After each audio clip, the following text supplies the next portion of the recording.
Good morning. Welcome to another Dulcimer Diary. I'm playing 4-string equidistant today. If you look at my nut, I've got 4 slots in there. A lot of builders put extra slots so you can do this. So look and see if you have those in your nut and bridge. I usually play 3-string on this Dulcimer, but I've strung it up for 4. David Schnaufers, who introduced this to me, and he played 4-string most of the time where he had bass by itself, middle in the middle, and the 2 melody together, like a mandolin, you know. So he liked that double melody. And I do too on my McSpadden. I love my double melody. On my McCafferty, I like a single. And then David would, on stage, tell a story, loosen some strings, move them around, and then he would be in this 4-string arrangement. And he did some magical stuff with this. And he's not the only one. It was popular, not just in the 80s. But I always think of the 80s, you know, right before I really started playing. And I might be off on the dates here, but like Lorraine Lee Hammond, Bonnie Carroll, Leo Kretzner, Jerry Rockwell,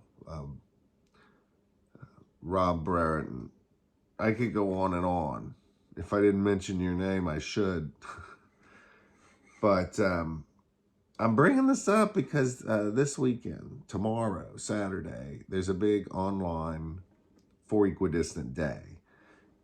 I forget how many instructors. I think there's 6. And you get 1 class from each of us. And you're going to see a lot of perspectives on 4-string. Registration was supposed to close Wednesday night, but they extended it. If you try to register today and you can't get in, I'm going to have you email Erin and see if she'll make an exception. I'll put all the links in the description here. But let me give you a big, I just want to show you some 4-string stuff. I think it's neat. I've done longer videos on this. I want to try to keep this one short. First of all, there's lots of tunings you can try with this. Bass string first. I have D, A, D, D. And you don't have to finger pick this. You can strum it, and it's pretty cool. You can just play drone style. Stay on that melody string.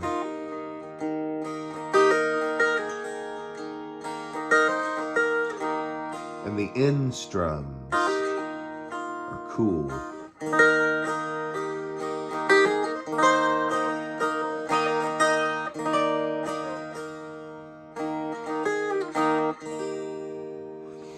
Whatever you do on the melody, you can go 2 notes lower on the other melody string, 2 fingers, so watch this.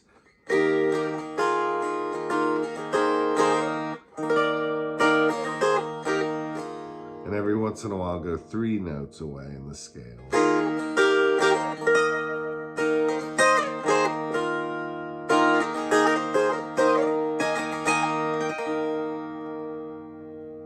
And you can get a lot done with a pick. Mike Clemmer does the pick strum stuff.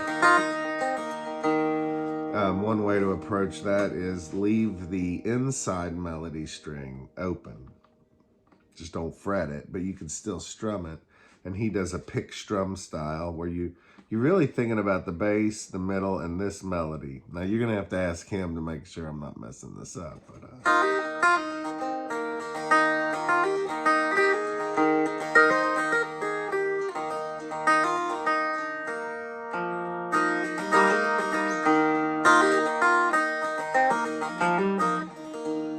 and that's a great technique. But the finger picking, man, is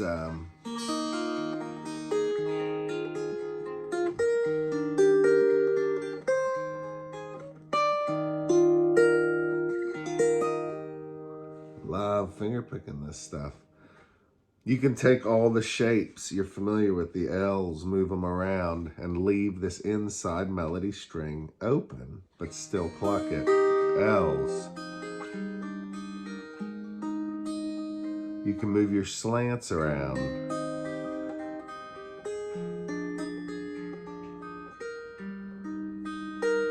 You have to play on your fingertips a little more, and that takes some getting used to your extended slants.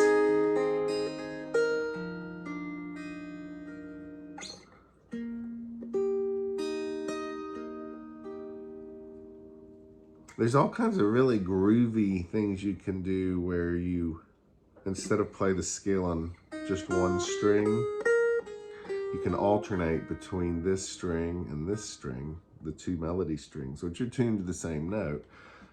Listen to this.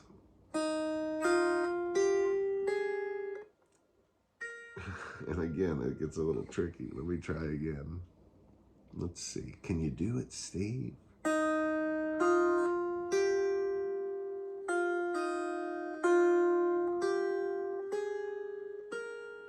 And what I'm doing is letting the last note ring as I play the new one. You might have heard me mess up a little bit. We do mess up a little bit. And often in groups of threes, it's pretty easy.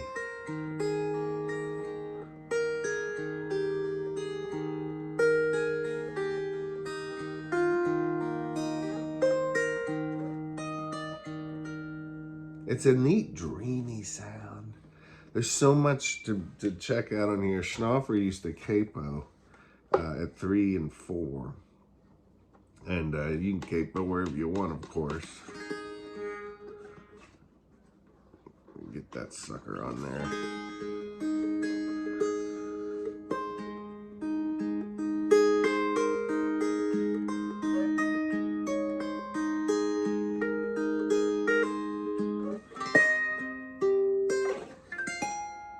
I think he used to do the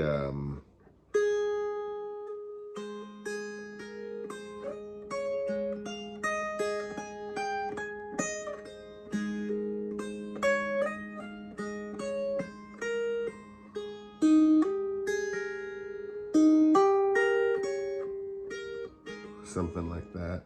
You can capo at 4, and he would do Here Comes the Sun there. And a lot of us, you know, we love his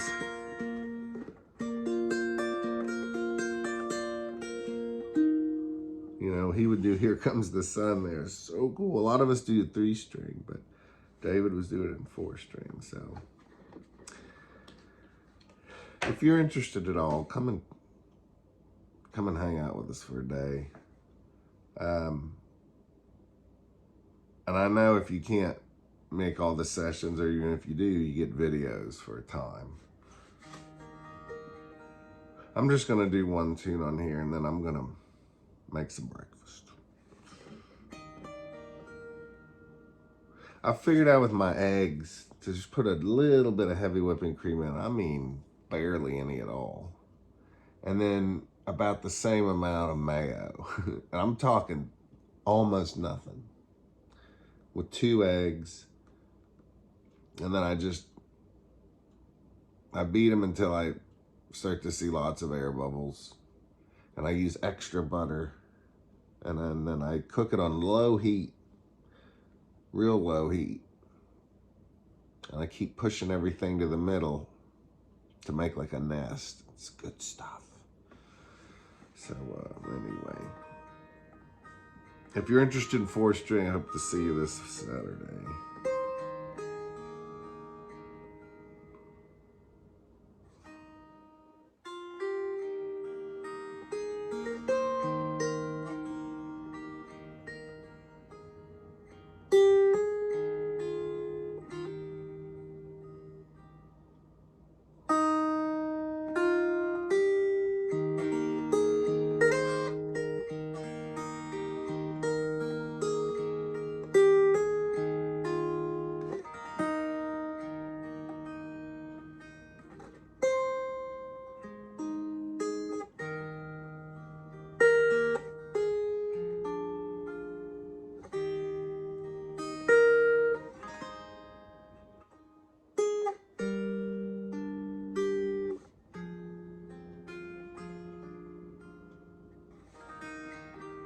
Oh, I forgot something. I gotta tell you about this.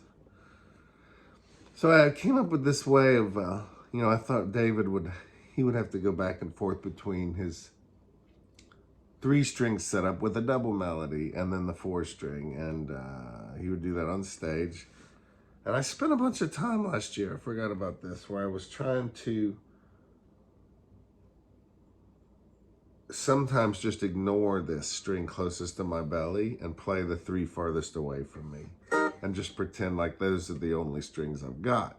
So I'm not really fretting this one closest to me, and I'm not really strumming or picking it, and I'm often lightly touching it so it can't even make a sound. And that was an interesting time.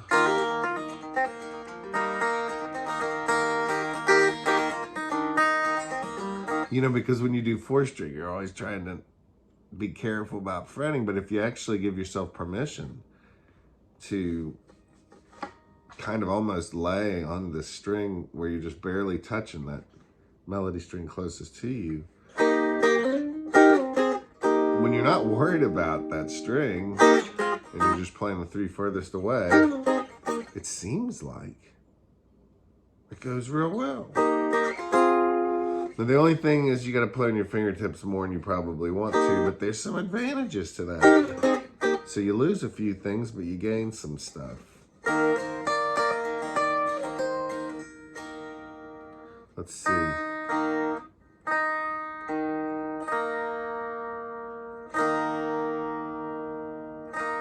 Easy to...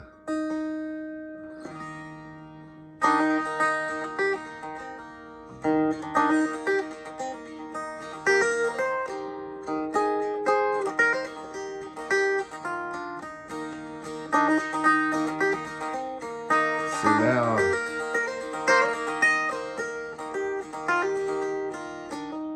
right there, I'm not worried about that string closest to me.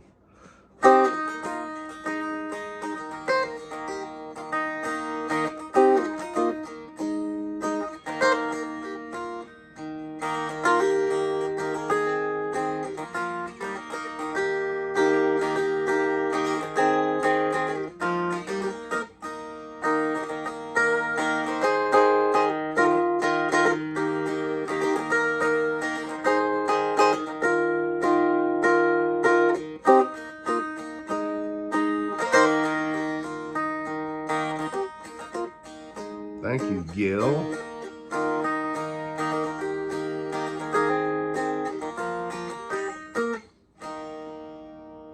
That ought to do it.